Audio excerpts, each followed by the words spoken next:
Assalamualaikum warahmatullahi wabarakatuh. Perkenalkan, nama saya Muhammad Harid Fajar Kusuma dengan NPM 1906383-160. Dan selanjutnya teman saya.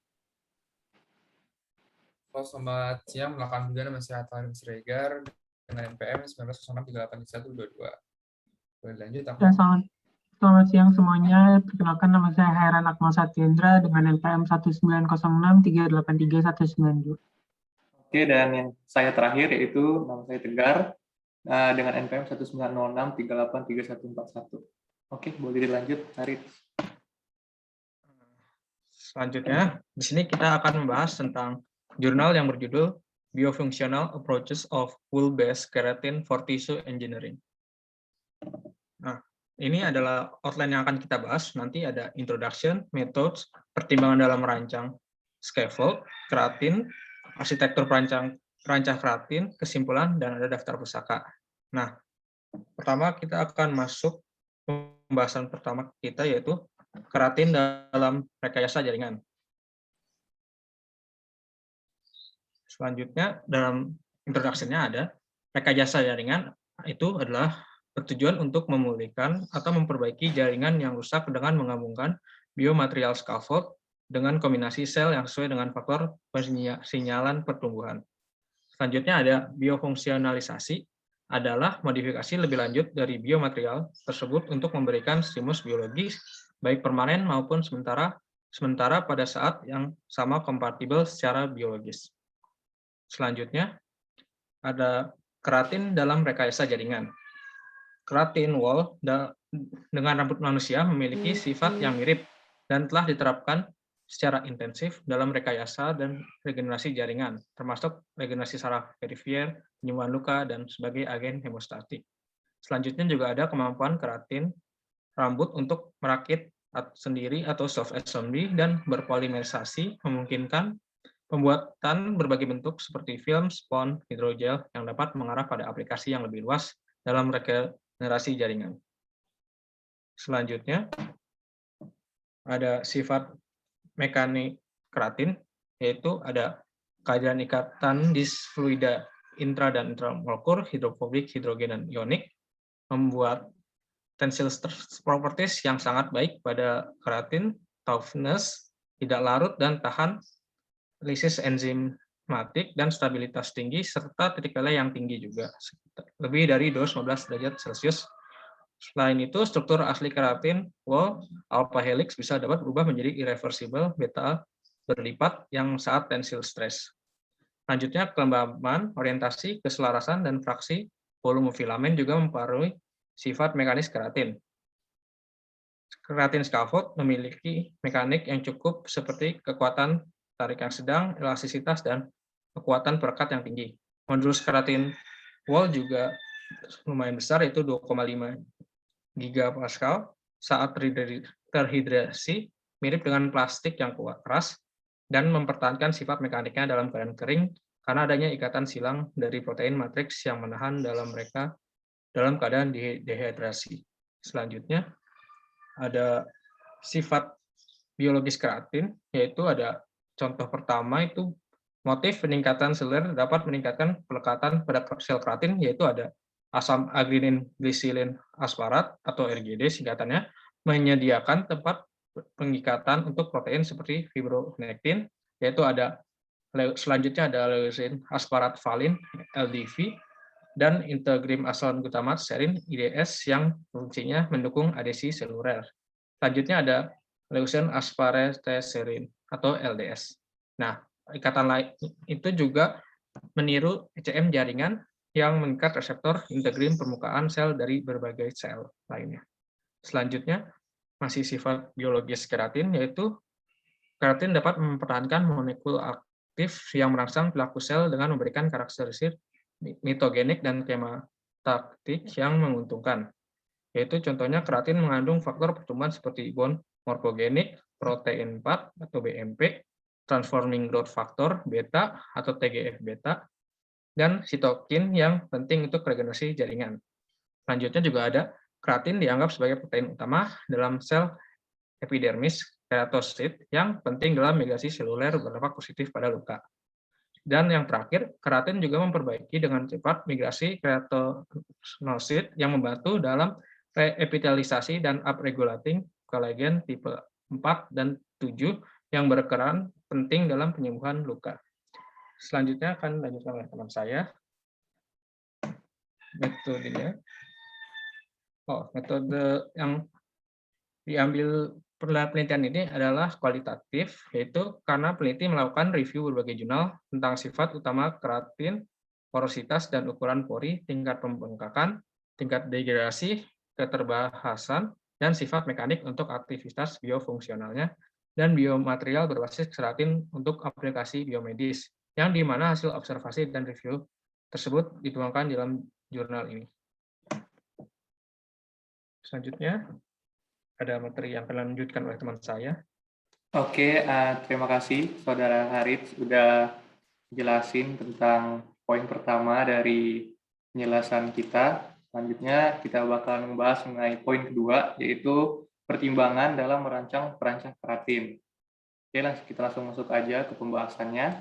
Jadi untuk poin ini, dalam prinsip teknik biomimetik dan material dasarnya, itu adalah bahan bioaktif. Maka kita itu memerlukan beberapa pertimbangan propertiesnya, yaitu seperti porositas dan ukuran pori, yang kedua adalah swelling, yang ketiga adalah biodegradabilitas, yang keempat adalah wettability, dan yang terakhir adalah sifat mekaniknya.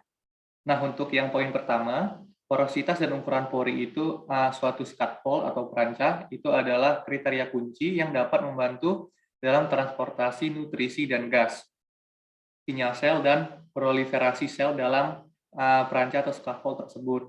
Nah, untuk porositas atau ukuran pori ini, yaitu berbanding terbalik dengan kekuatan dan kekuatan mekanik perancah, tetapi dia juga berbanding lurus dengan aktivitas seluler, yang dimana ukuran pori yang kecil itu dapat membatasi migrasi sel dan difusi nutrisi sementara.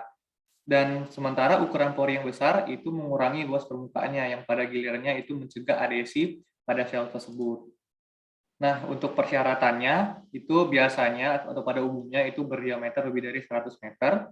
Habis itu juga biasanya menggunakan metode compression molding atau particulate pitching dengan ukuran pori itu terkontrol sehingga akan menghasilkan porositas tinggi lebih dari 90%. Dan juga harus bisa toleran terhadap suatu air yang tinggi agar dapat menunjukkan fungsi seluler perancah yang baik. Nah, apa aja sih faktor yang mempengaruhi porositas dan ukuran pori ini? Yang pertama itu ada konsentrasi dari keratin itu sendiri dan struktur molekulnya.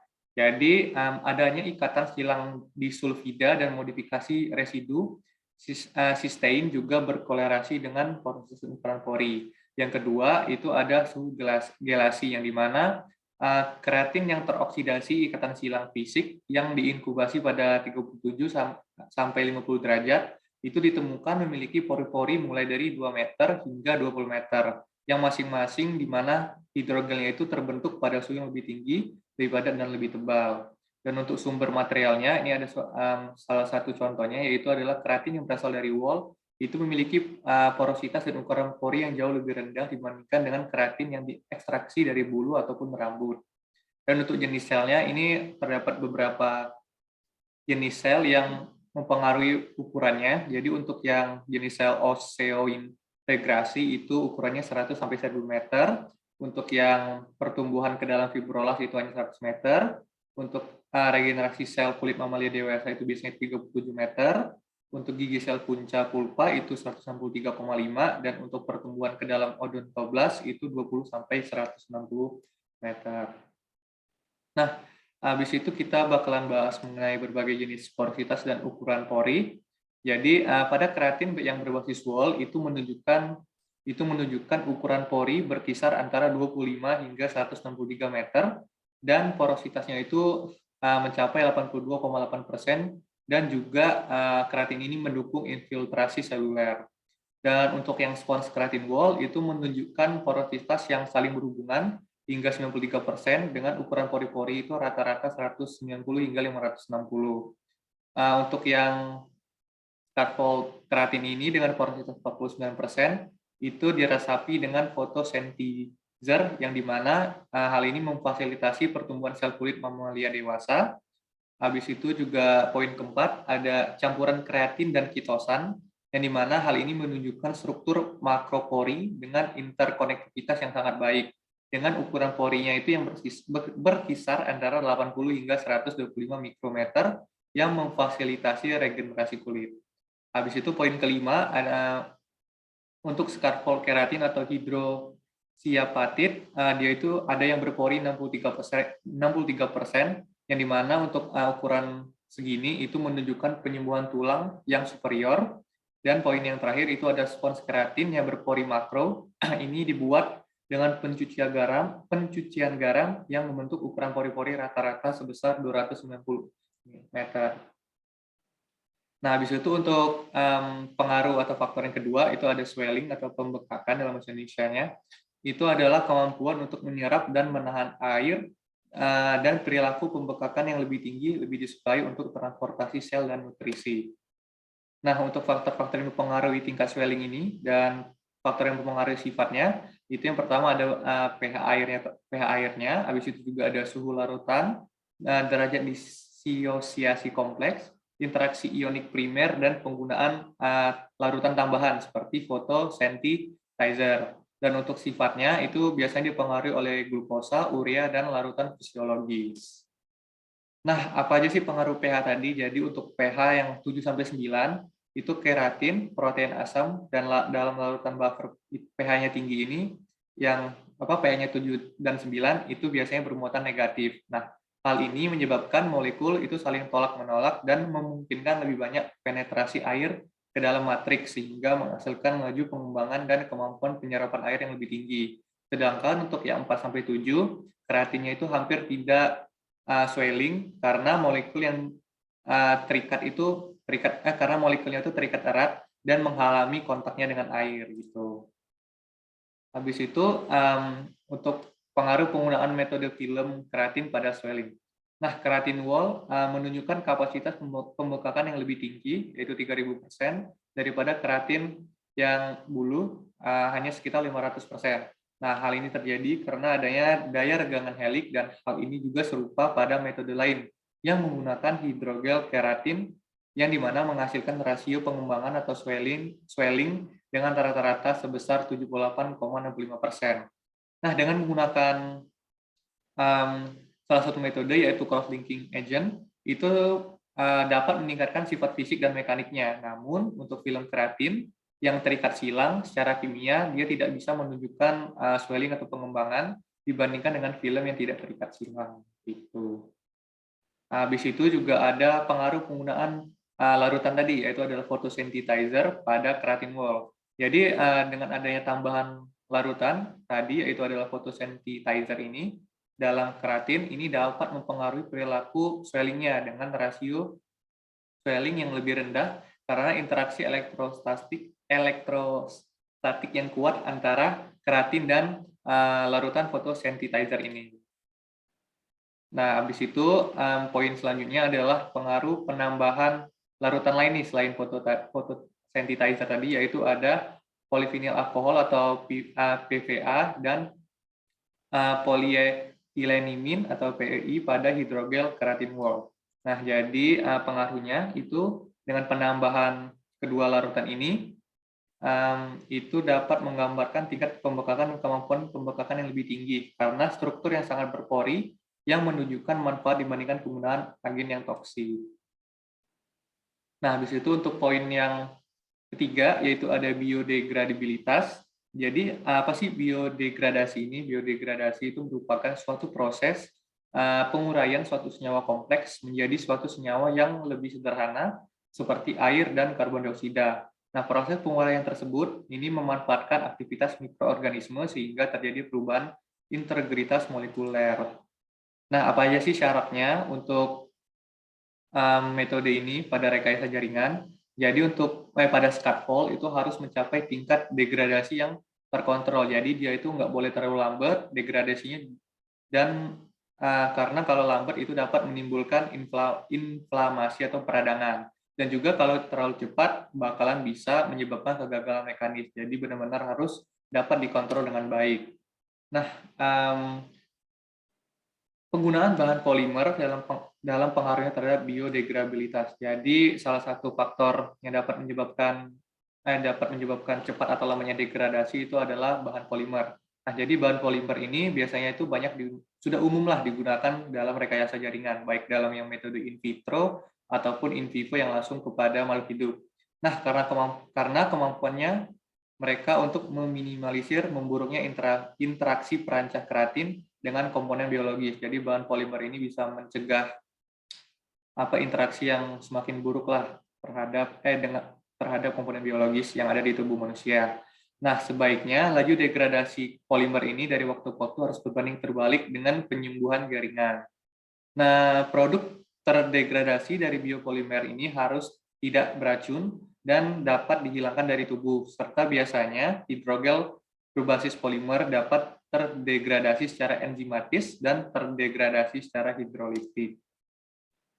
Nah, habis itu kita lanjut ke pembahasan selanjutnya, yaitu adalah pengaruh jenis atau bentuk kreatin dan pelarutnya terhadap kemampuan degradasi. Jadi untuk film kreatin itu memiliki degradasi yang lambat ketika diobati dengan tripsin. Untuk poin kedua, film kreatin menunjukkan tingkat degradasi yang lebih lambat daripada hidrogel kreatin.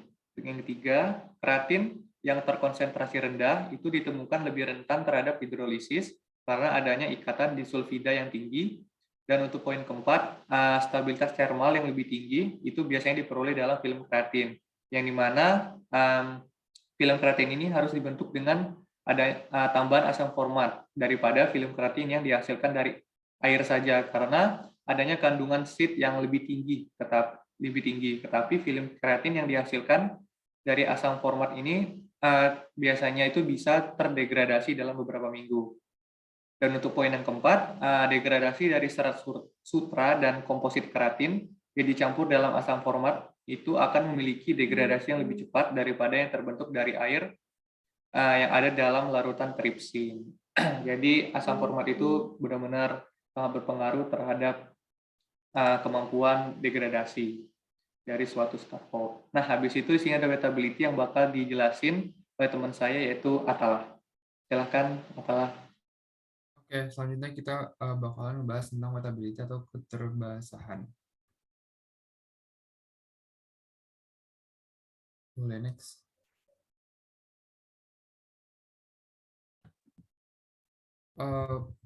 Oke, jadi pengaruh jenis atau bentuk keratin terhadap wettability yang poin pertama itu keratin berbasis wol ditemukan lebih hidrofilik daripada keratin bersumber lain seperti bulu karena kemampuan meregangnya. Kemudian poin kedua, keratin yang terbentuk secara fisiokimia menghasilkan permukaan hidrofobik yang mengganggu adesi.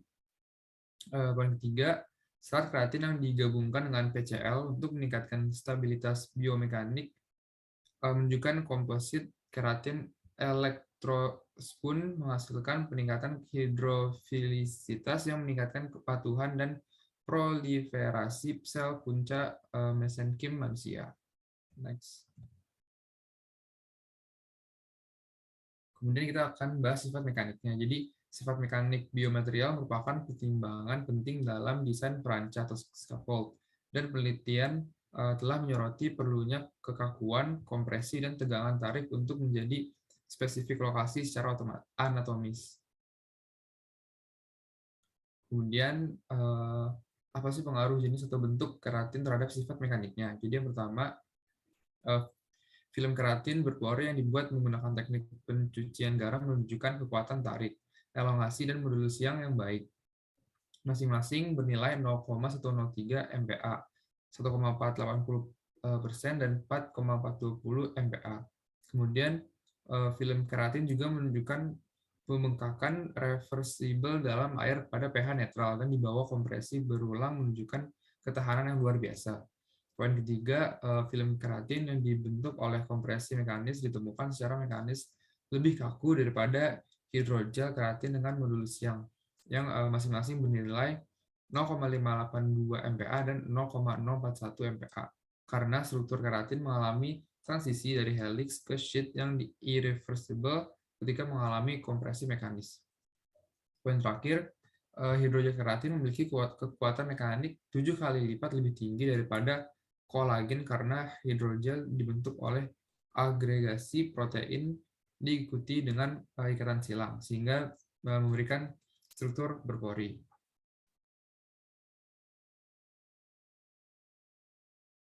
Oke, selanjutnya pengaruh penambahan zat larut pada sifat mekaniknya. Jadi yang pertama, penambahan gliserol sebagai plasticizer pada komposit telah banyak mendapat perhatian untuk meningkatkan sifat mekanik keratin.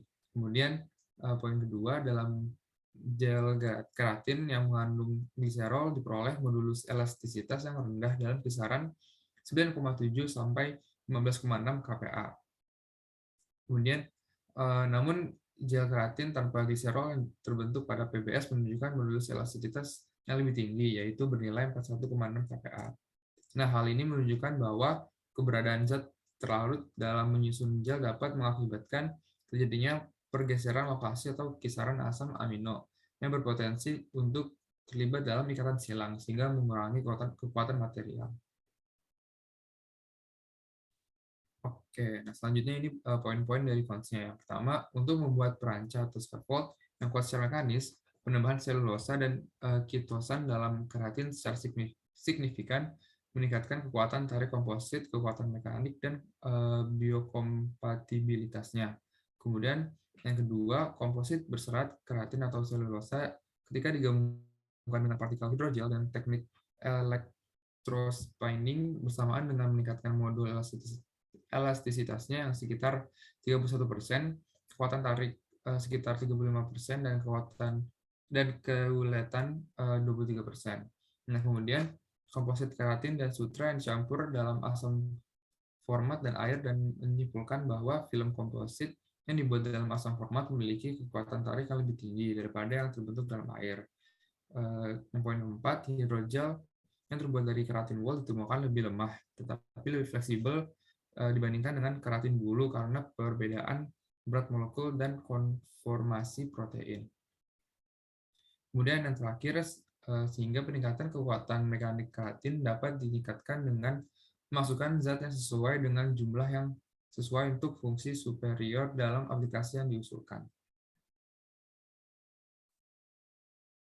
Selanjutnya akan bahas arsitektur perancah keratin yang akan dibahas oleh Akmal. Ya, terima kasih Atta. Selanjutnya saya akan melanjutkan penjelasan tentang arsitektur perancah dari keratin. Lanjut.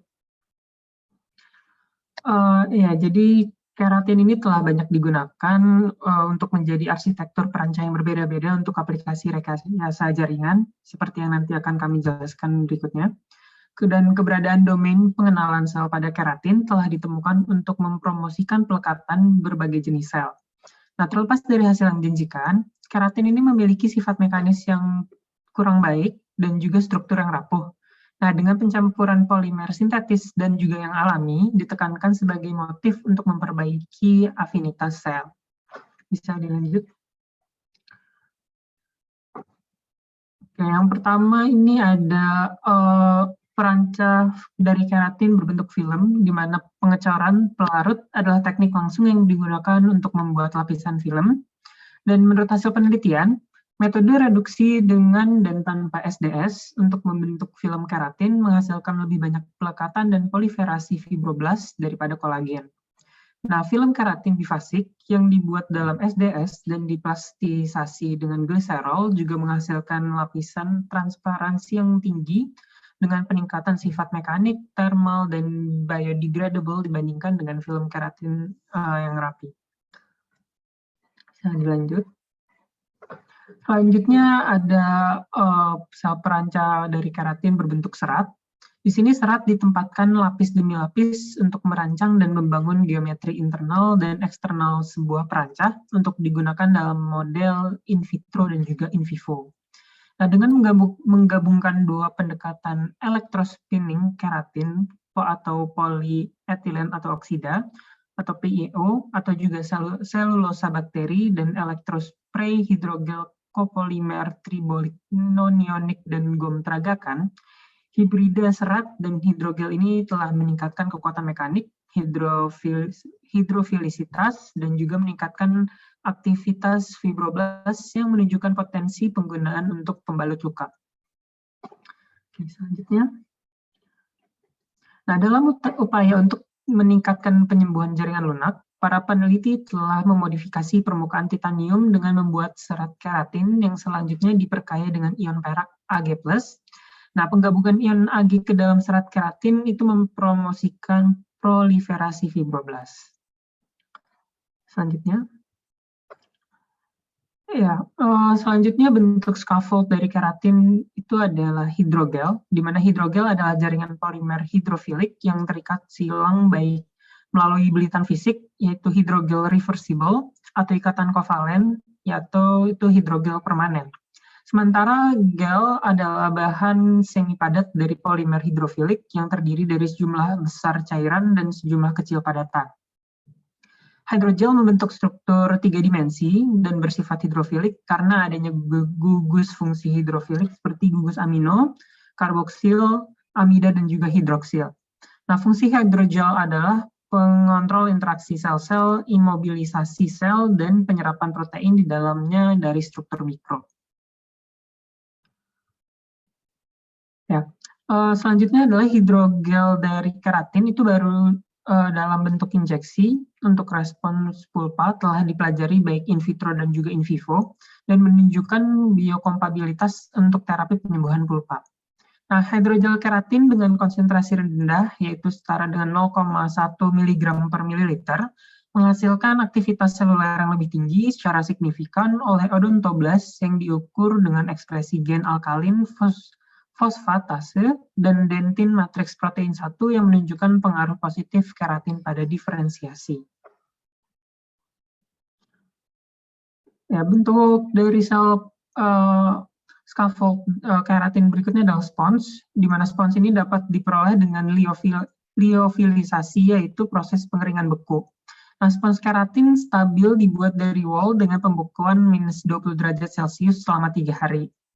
Struktur mikro terkontrol dalam spons keratin dikembangkan dengan kombinasi pencucian garam dan liofilisasi yang mengandung garis sel SaOS2. Larutan keratin tereduksi dari wol dicampur dengan kitosan untuk menghasilkan spons keratin atau kitosan yang untuk aplikasi regenerasi kulit.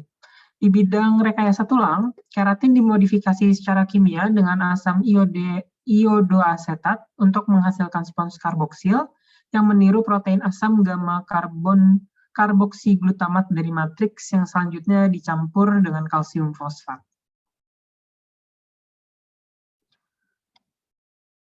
Ya, selanjutnya adalah keratin ini diperlukan dengan asam iodoasetat dan 2-bromoetilamin untuk mendapatkan karboksil atau spons amino yang masing-masing sebagai pembawa protein dasar seperti BMP2 dan lisozim untuk perbaikan dan regenerasi tulang. Untuk meningkatkan kapasitas absorbansi spons keratin, penelitian telah menunjukkan bahwa teknik pengocokan disulfida yang berhasil menghasilkan protein ikat silang yang lebih padat dengan mengubah ikatan intramolekul yang dipecah oleh cysteine menjadi ikatan antarmolekul oksidasi tiol tanpa modifikasi kimia. Selanjutnya yang terakhir adalah mikrokapsul, di mana mikrokapsul adalah zat berbentuk bola yang terdiri dari inti dalam dan cangkang dengan ukuran mulai dari mikrometer hingga milimeter. Nah, mikroenkapsulasi dari berbagai polimer sintetik dan alami yang biodegradable dan biocompatible telah menarik minat yang dapat disesuaikan agar sesuai dengan banyak aplikasi yang diinginkan. Peneliti mengembangkan mikrokapsul keratin menggunakan larutan toluena dan pewarna Sudan 2 dengan metode sonikasi. Sel-sel osteoblastik dikemas dalam mikrokapsul ini, mikrokapsul alginat keratin lebih tepatnya, dengan metode ekstrusi yang digerakkan oleh tekanan yang menggabungkan kaca bioaktif di atasnya untuk mempromosikan osteointegrasi. Ya, selanjutnya akan dijelaskan sifat antimikroba keratin oleh teman saya, Atala. Silakan. Oke, terima kasih Akmal. Boleh di next. Oke, jadi berikut merupakan sifat-sifat dari antimikroba keratin. Jadi yang pertama, produk keratin menunjukkan sedikit efek antibakteri. Efek antibakteri keratin telah terbukti terkait dengan sumber asalnya dan struktur sekunder keratin. Kemudian, kalau keratin berbasis bulu dengan sedikit alpha helix dan struktur acak menunjukkan aktivitas antibakteri yang lebih tinggi daripada keratin yang berasal dari wall dengan alpha helix yang tinggi dan struktur yang lebih terorganisir. Kemudian yang terakhir, memiliki afinitas tinggi terhadap ion logam karena komponen yang ditentukan secara biologis seperti ukuran molekul, kantong adsorpsi berbentuk, dan luas permukaan yang besar. Oke, selanjutnya berikut merupakan hubungan dari keratin dengan ion logam. Terdapat dua hubungan. Yang pertama, keratin yang didoping dengan perak nitrat menunjukkan aktivitas antibakteri yang kuat dan efisiensi filtrasi bakteri terhadap S. aureus dan E. coli. Bakteri E. coli. Kemudian hubungan keratin dengan titanium dilapisi dengan keratin diperkaya dengan Ag+ untuk mencegah infeksi bakteri pada permukaan implan.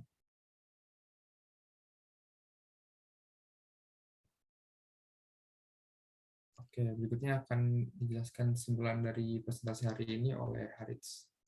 Selanjutnya ada kesimpulan, yaitu poin pertama, keratin adalah bahan bioaktif yang dapat diandalkan di bidang kedokteran, biomedis, dan regeneratif. Selanjutnya, keratin dapat dimanipulasi dalam berbagai bentuk seperti film, spons, serat, atau hidrogel. Selanjutnya juga ada sifat mekanik biologis. Struktur kimia keratin memiliki kemampuan untuk self-assembly dan memiliki domain pengikatan sel serta efek bakteriostatik. Yang keempat, ada sifat mekanik dan biologis keratin dapat ditingkatkan dengan pencampuran polimer alami dan sintetis. Yang kelima, efek bakteriostatik keratin tercapai akibat adanya agen antimikroba. Dan dari paper ini, di penelitian lebih lanjut diperlukan untuk menjelaskan mekanisme biologis yang sepenuhnya.